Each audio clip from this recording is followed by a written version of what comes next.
Assalamualaikum warahmatullahi wabarakatuh. Perkenalkan, nama saya Aziz Maruf Gufron dengan NIM 8596646564 dan juga rekan saya.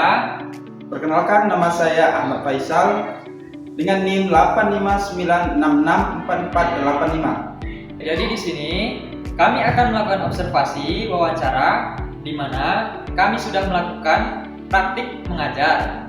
Dan saat kami mengajar, ada salah satu anak yang memiliki gangguan ataupun berkebutuhan khusus. Jadi kami telah melakukan praktik di UPT SDN 01 Kota Bumi Waikanan di kelas 5A. Baik, saya di sini sudah bersama wali kelas 5 yang bernama Ibu Renatasya. Ya. Baik Bu, jadi untuk siswa di kelas 5 ini tadi ada anak satu ABK Bu, benar nggak Bu? Ya. Atas nama Rehan. Ya. Untuk usianya berapa Bu? Untuk usianya Rehan itu 11 tahun. 11 tahun. Ya. Baik, saya di sini mau bertanya Bu, bagaimana kemampuan anak itu dalam memahami instruksi dan apakah dia membutuhkan alat bantu khusus? Tolong berikan contohnya seperti apa? Kalau untuk bantuan alat khusus itu si Rehan itu kan seperti yang kalian sudah lakukan tadi, praktik kan? Ya, betul. Untuk bantuannya itu mungkin dia hanya menggunakan bantuan media gambar atau visual. Ketika kalian tadi mengajarkan menggunakan proyektor kan? Ya. Nah itu membantu dia karena dia tuh lebih suka menonton sesuatu yang memang dia nggak suka. Kalau dia memang nggak suka ya mungkin kita harus sambil-sambil menggunakan pendekatan seorang guru siswanya kan. Nah maka dari itu dia itu juga memerlukan pengulangan penjelasan materi atau instruksi sebanyak 3 atau 4 kali baru dia mungkin bisa untuk paham. Selanjutnya, bagaimana kemampuan anak dalam menjawab pertanyaan dan menceritakan kembali suatu kejadian secara lisan? Untuk si Rehan itu ketika menjawab sebuah pertanyaan pendek itu dia sudah langsung menjawab. Atau dari 1 sampai 2 kata itu mampu dia menjawab, ya kan tadi tas? Ya. Tapi ketika kita bertanya kembali yang atau menggunakan kalimat yang panjang menurut dia itu dia kesulitan, itu dia akan kembali untuk kesulitan tidak menjawab pertanyaan kamu bahkan seperti itu. Jadi kalau untuk secara urut itu si Rehan itu susah menjadi sesuatu. Berarti dalam kata istilahnya itu lemot ya Bu ya? Dia itu lebih ke dia itu anak yang cerdas, tapi dia ketika dia melakukan sesuatu itu sesuai kemampuan dia. Artinya dia itu suka ketika diajarkan lari kan. Iya. Itu lari bukan karena anak itu perlu kita dekati atau perlu membuat hal yang memang kita ayo ini bukan seperti itu. Dia adalah anak yang mempunyai autisme. Penyakit autisme dalam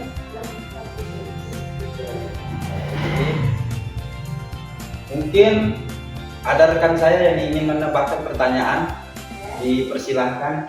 Ya, jadi di sini saya akan menambahkan sedikit pertanyaan ya Bu ya. Baik, lanjut ke pertanyaan yang pertama ya Bu ya.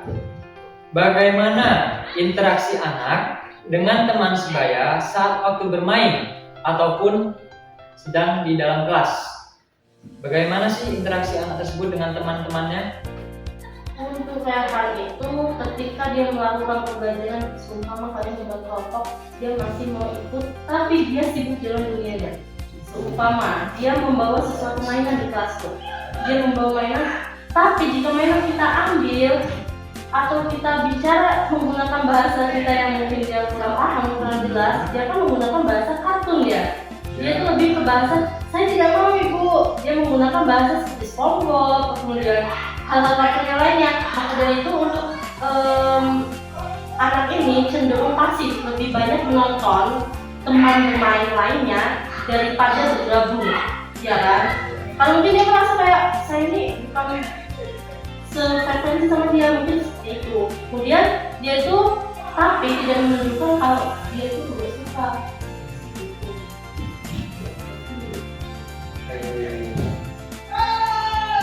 Pertanyaan ketiga. Untuk pertanyaan selanjutnya Bu ya. Sejauh mana kemandirian anak tersebut dalam mengurus keperluan pribadinya seperti makan ataupun merapikan tempat alat tulisnya? Kalau untuk makan itu sudah bisa sendiri. Kemudian kita ayo belajar, dia pasti sudah paham menggunakan buku atau alat tulisnya. Tetapi ketika dia selesai atau ketika kita sedang menjelaskan sesuatu ke dia, si Rehan ini ya dia sibuk dengan ini. Jadi perlu kita ingatkan berkali-kali, tidak hanya satu. Ya jadi kan dia memang anak dan pendengarannya mungkin sedikit. Iya, tidak mendengar. Jadi intinya harus diulang berkali-kali ya Bu ya. Makanya jangan bosan-bosan kita untuk menasihati si Rehan. Dan kita dibutuhkan dengan Oke, baik, mungkin itu saja pertanyaan dari kami ini ya Bu ya. Dan terima kasih telah meluangkan waktunya dalam wawancara kita hari ini. Baik, mungkin cukup untuk wawancara kita kali ini. Dan terima kasih buat Ibu Renatasha telah menemani kami dalam proses wawancara ini. Baik, mungkin cukup sekian. Kami akhiri. Wassalamualaikum warahmatullahi wabarakatuh.